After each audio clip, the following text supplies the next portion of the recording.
Hi. So I assume I'm ready to go. Hello, everybody. I'm Mitch Reed. I am the Wargaming branch lead for the Marine Corps Warfighting Lab Wargame Division, and I'm here to talk a little bit about what we do. So let's transition off to the first slide there, Mr. Merle. There we go. That's us. A little bit about my background. Here, I say I really wasn't in the military. I was in the Air Force for about 30 years. And since I've been a government civilian, this is my third stint in wargaming. Air Force Wargaming, Joint Staff, and now here at McWill. And I'm here because there's a lot of exciting stuff going on, as well as great wargamers. So let's go to the next slide. Here we go. So this is our wargaming mission, our division's mission. A lot of people get us confused a lot with Tim at Krulak. And Tim actually, when he was in 06, was the Wargaming Division Director. You'll see in a little bit why we're getting so much bigger and why they brought in GSs and how they expanded our workforce. They do educational wargaming, but if you see here, we do wargaming that goes into decision-making for the Commandant, and in some cases, Secretary of Navy, as well as link into the joint war fight. We also are one division out of three, the other two being our experiments division that does live force experiments, and our science and technology division as well. And the plan is that we all feed each other with analysis. We look at ourselves as, yes, we're war gamers, but we're also military analysts. Next slide. So force design, 2019, General Berger advanced his theory on what the Marine Corps should look like in the future, and Force Design 2030. And you can see here how the Wargaming Division provided Marine Corps senior leadership with key insights. You know, I'm going to say it here, and I think everybody here should know this.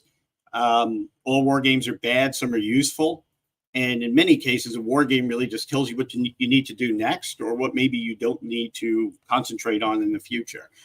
So you can see here, this slide is not yet updated for 2024, but we've already looked at a game that dealt with 21st century amphibious ops, somewhat using the new force construct. And you could read quite a bit about it online. Next slide. So I'm going to talk a little bit about this, but one thing I forgot to do, you know, just like any great team, I'm here with a lot of good teammates. So behind me is our command PE expert, Paul. Yeah, there he is. He's waving. I have Bill, who's one of our developers, and I'm going to show you a game he designed. He's a gifted designer as well. And if any of you have seen the art that Sebastian put out on his Twitter feed for his upcoming box game, well, it's being demoed here, and we do posters. We're almost like a sorority in that way. And Sebastian liked the box art so much. So we have James here, if anybody has any graphic design questions. So let me get into the Neller Center. Commandant Neller looked at how important wargaming is. And instead of just saying and sending out a memo that, hey, this is great stuff, he took a lot of research that was done in the past and kind of pushed us, or pushed the Marine Corps, to develop the Robert B. Neller Center for Wargaming Analysis. It's actually getting dedicated next month. There should be standing room available if anybody wants to come. But you can see the dimensions of the facility. It is an amazing facility. It could do multi-level security. You actually have space in there to run 2 simultaneous games for about 300 people. And 200 of us will work there full time. We're going to start occupying it hopefully in about 13 months, and then looking for IOC, which is running 1 game, and then FOC, which is running 2 large simultaneous games. This is an amazing capability to have, not just for the Marine Corps, but I would say the entire DoD. If anybody here has ever been to a global graded war game, you know that they're borrowing facilities up at NGA, and that's kicking off in a few weeks. Or even the Air Force is using what we call Studio 54 next week. It's just Building 54. That wargaming space is hard to come by, especially when you're looking at games that could go into TSSCI and SAP. This facility will be able to take care of all of that. One of the other interesting things that we're going to get a system called Pioneer. I'm going to go into that a little bit later. And it's also going to help us with wargaming. So last week we had OSD Cape here to talk to us about wargaming. And one of the interesting questions was, well, you guys are then not going to, with all this great capability, you're not going to do map war games anymore. And I'm like, but of course we will. And looking at how we can take this software technology when it works, I said when, right? Not it. We'll be able to make those analog-based games that much better. Next slide. So this is a little bit more. I don't like reading slides to people. I like talking to them. But you can see here how we're going to leverage this wargaming software. Pioneer is not a program. Think of it as the chassis of a car that you put components in, and they are able to talk to one another. So it's a system of systems that kind of corrals all those systems together. And we'll be able to take databases from a Storm run or an ASIMS run and use that in another program. So all of our data is accurate and it's based on validity and it's verified. So we're excited about this. And I tell you, when I go to the meetings, not being the world's most tech savvy guy, my eyes glaze over, but I cannot wait to play with this. And there are some pictures essentially of what it should look like, but we'll have to see. Next slide. All right. So one big thing I want to talk about is that we're moving into a huge building. And one thing that any organization has to do as it grows, it's grow its workforce. So right now, this is the entire division. And I think today, this is a little out of date, that we are sitting at about 54 people. You can see that how we're split out. We have ops, we have command section up top, ops and log. We have a dedicated intel section, which the chief intel officer for the entire lab sits at. We have a technology branch. They have grown exponentially. We just haven't updated the slide. We have Marine Corps reservists that are assigned here as jobs. So if any reservist out there is looking for a job, we may be hiring. But you'll see in the next slide, we're definitely doing some hiring. And then we have a security detachment that also is supporting us day to day. So that's kind of how we sit today. I'm going to go a little bit over wargaming branch. As of today, we have 3 wargaming teams. Each is made up of a government game director, and then contract support is an assistant game director, a designer, a developer, and some teams now have 2 developers.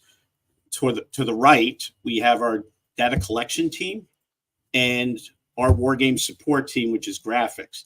We're not going away from maps, and that's why we have a graphics section here as well. Next slide is going to show you how that's growing over the next few years.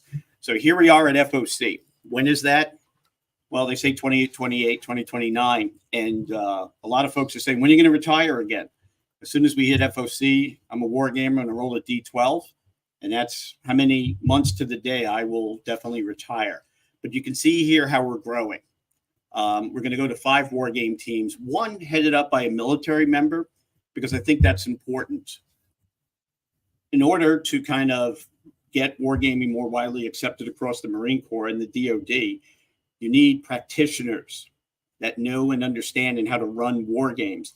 And I put it to our directors in 06, my boss, how do we develop the next him? And by having a wargaming team OIC, which is a major in charge of the team, you can see how we're going to be able to do that. We also have military members assigned to each. Relevancy to what's going on in the fleet is extremely important to us. And, war gamers, we understand war games, but when it comes to some of the concepts the Marines are doing, I'll be honest with you, 30 years of military, I never assaulted a beach. So we need that expertise in here. Also, as the team starts working on games more and more, a particular thing, they get better at understanding those concepts, especially when we're looking at future concepts. The key thing to know when you're doing a future concept is what's the current concept. So you can see how our war game teams are going to grow to a total of 5 teams. And then we have our operational research and analysis teams. Those are going to be made up of analysts and ORSs. because looking at Pioneer, we're going to be able to make games and have reports that have both qualitative and quantitative data. So you can see how we have 4 teams there. Normally, they would be matrixed to a team that is in the middle of a design, and I'm going to go over our schedule a little bit later. You can see each are headed up by a ops lead, and we have an analysis manager. But what about the technology? I know somebody who's raised their hand and asked a question about that. Well, it's a good thing. You see over here, we have 2 modeling and sim teams and a data analytics team. Once again, knowing that I only know what I know when it comes to technology, looking at how this team will support wargaming. It will be dedicated to support wargaming. Most places, they're not under one roof, and I can't think of really any place where it's all under one roof. Here we will have it. You see that it's kind of shaded a little different over there because they might be doing so much modeling and sim support that we would need another person in there to kind of run that. And all the way up to the right is our graphics. We're still going to be doing games with maps, games with playing pieces, because it creates a different type of environment. And then when we're looking at getting qualitative data, when they're sitting there discussing over a map, we can capture that as qualitative data.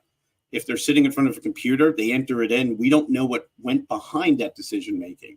The other thing that we have done with our last game, the 21st Century Amphibious Ops, I'm pointing to the guy over here to my left.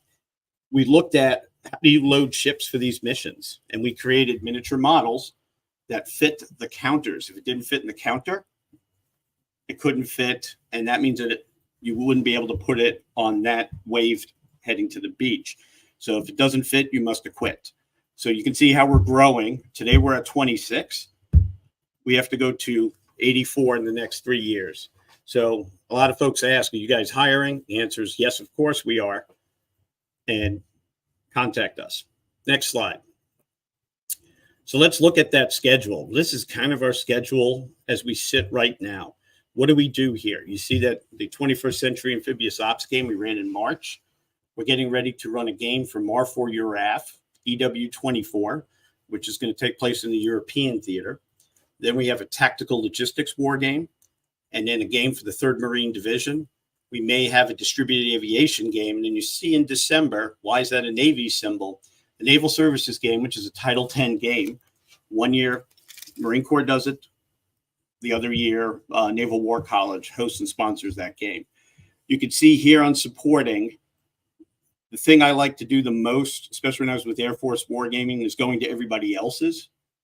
I hated almost going to Air Force War Games. A lot of them are in Maxwell, Alabama, but supporting the war games for others to make sure that the capabilities of our service play correctly in their game. And that's kind of an educational part. I know a lot about how the MDTF works from supporting games at Carlisle. And you can see here our plate is pretty full with that. Next slide. All right, so what's it going to look like when we're fully operational capable? The goal is 20 games a year. That's a lot, even with 5 teams. And the other thing that you'll notice here is some of the 20 games will be other organizations coming in and using the facility to run their games. The thing that's great about a state-of-the-art facility is that we kind of want to share it so we all get better at this. So you can see we're going to be pretty busy 2029, 2030, and hope to see you here for a game if I am still here at that time. It's a long time away. Next slide.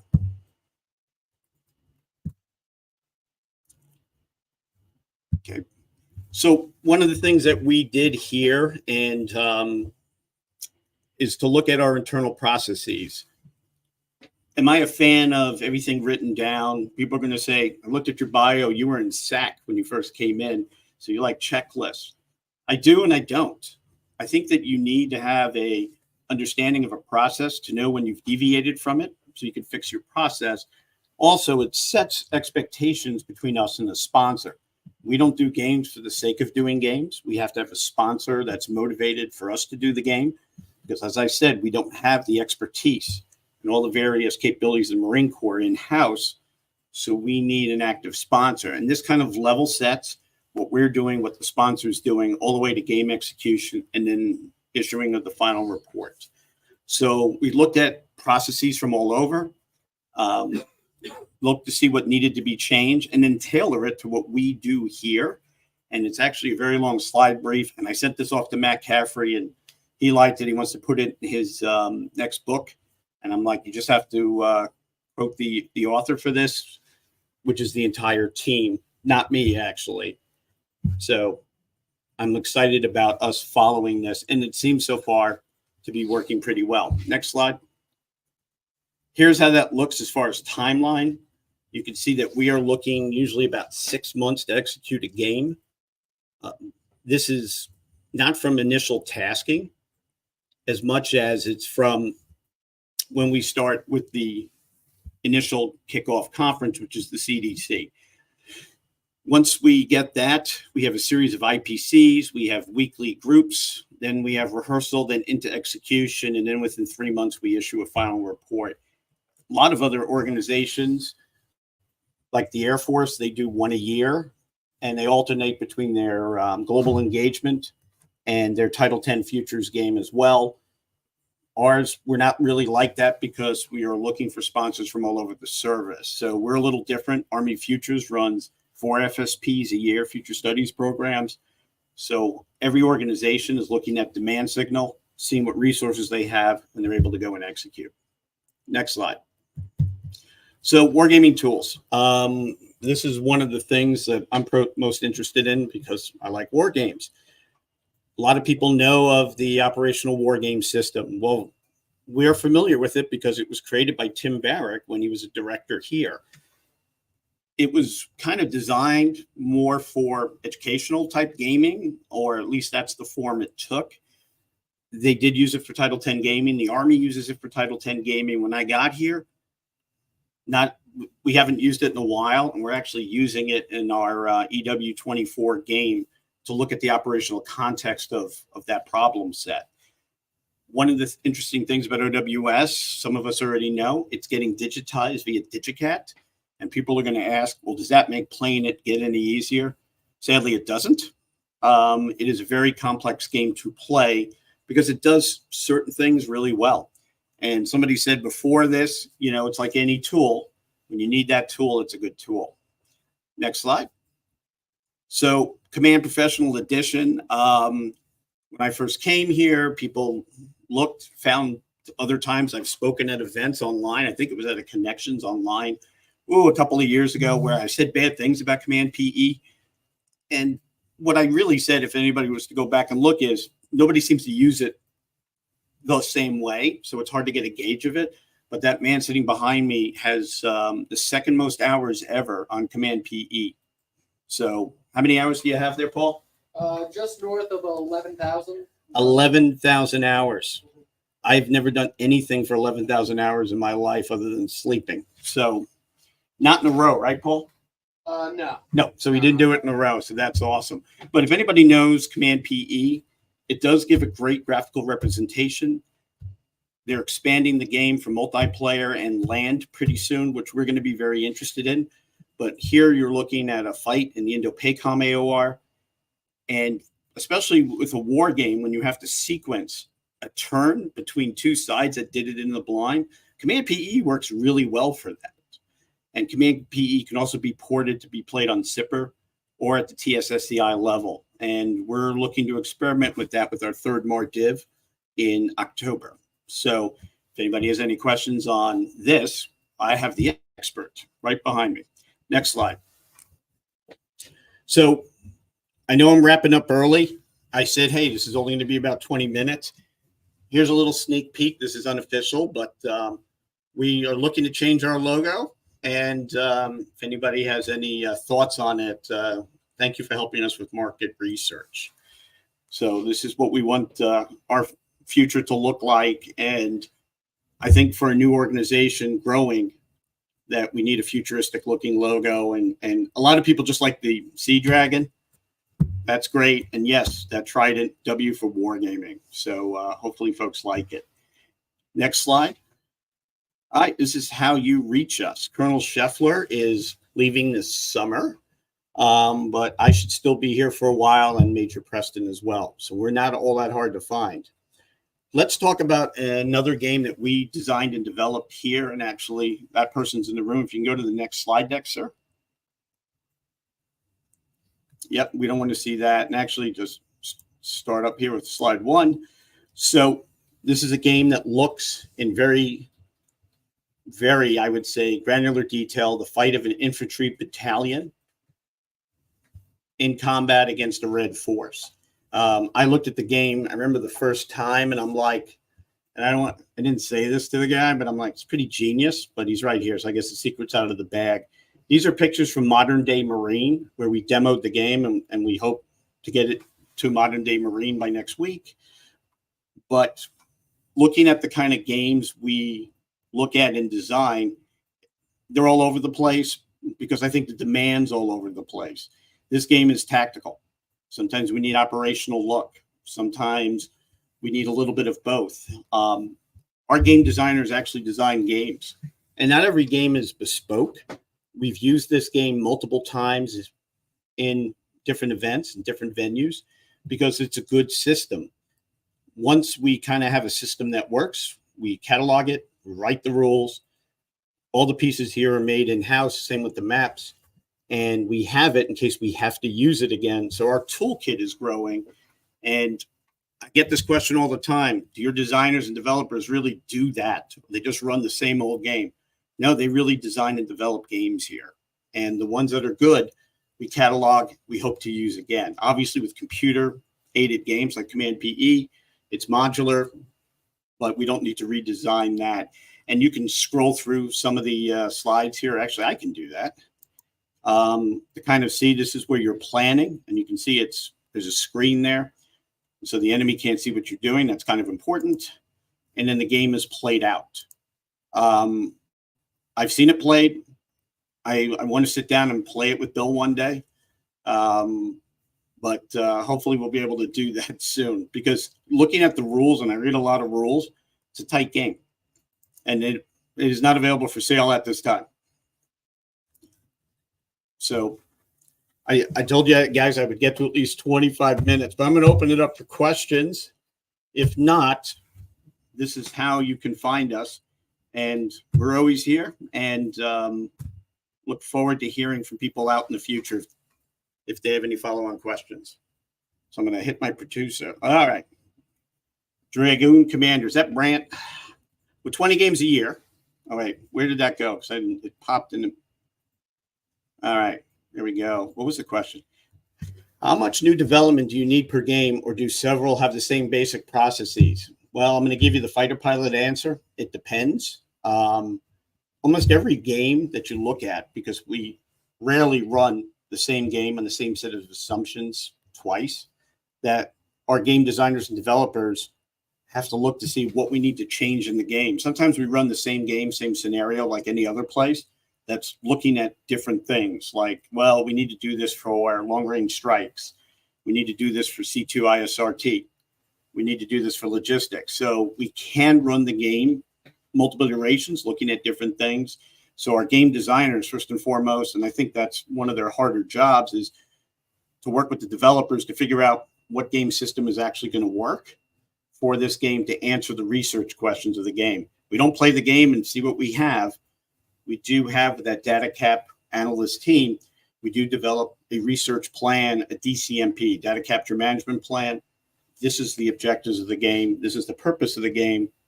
So hopefully that answers your question, sir. Any other questions? Are many of the games made available for purchase? Well, sadly, no. But I'll give you guys a little secret sauce. When I was working in joint staff Wargaming, I gave a tour for 14 game designers. And after I kind of went over what DoD Wargaming is, it was like Maurice Suckling goes, "You must laugh at our games, right? Because they're beer and pretzels." I said, no, we steal a lot from your games. So if you ever get to play the Truman game that was developed for the Air Force, and now they're using it at MCU, you'll say, well, I know this guy stole from Jason Matthews' Twilight Struggle. It looks like he took this from there. We do that. We are consumers of games. We have a hell of a game library here. Some of us have great personal collection, and we do play like this Friday. We're playing Frank Chadwick's Third World War to go over game design, and we have one of our data cap analysts going through that to explain, hey, this is how the game was designed. This is what the game thought was important. So it's not so much that you really can get our games. It's just that if you get them, you're like, these guys stole a lot of the ideas. But we're using, what James Dunningham said, it's okay to take. The other one too, and I tell this to folks all the time, especially with OWS. I've been wargaming for 50 years and I want to play OWS. And I'm like, you're going to hate it. And during COVID, a guy kept challenging me on that. So I said, if you're in DC, we'll play it. And we didn't get through a first turn where he goes, this is just too hard. I said, right, because you have to really understand the applications of joint warfare, how certain systems use synergy to get effects. You have to know how war works. Also, you and I are playing the game face to face. Normally, this game is played with a staff, each commanding forces within the domain. And his whole thing was, war is hard. Thank you for the time. Would a game that we would develop be commercially successful? They're not developed for fun. The thing about OWS, let's say you were to get your hands on it and you're like, there's no scenarios in here. It's right. It's an analytical and educational tool. You have to write all that yourself. So no. Any more questions? Oh, there we go, Brant. You have an example that you can share, particularly noteworthy insight or takeaway from one of our games that was completely unanticipated going into the game. Well, that's a great question. You should have asked that last week, sir. So anyway, we go in, and if you look at what we do is based, like I said, on our data collection plan, and we call balls and strikes during the game. Are there things that are surprising? It's not a question if they're surprising to us, but more or less surprising the players. We play test the game so much. And if anybody's ever read any of my articles on play testing, I am the draconian game play tester. I guess maybe that's why I get asked to do it a lot. We hope that there's no surprises. The other one, as our folks go into the game, they should develop a concept of operations, an operational plan. So we're prepared that there's no things out of left field. Can the players say that? Not really. I think sometimes they are surprised. But if you look at our games don't answer questions as much as gives insights. So I wish I can give you one that the people were surprised. I think losing is sometimes a big surprise to them, but they're getting used to it by now. Yeah. Any other questions? All questions have been answered.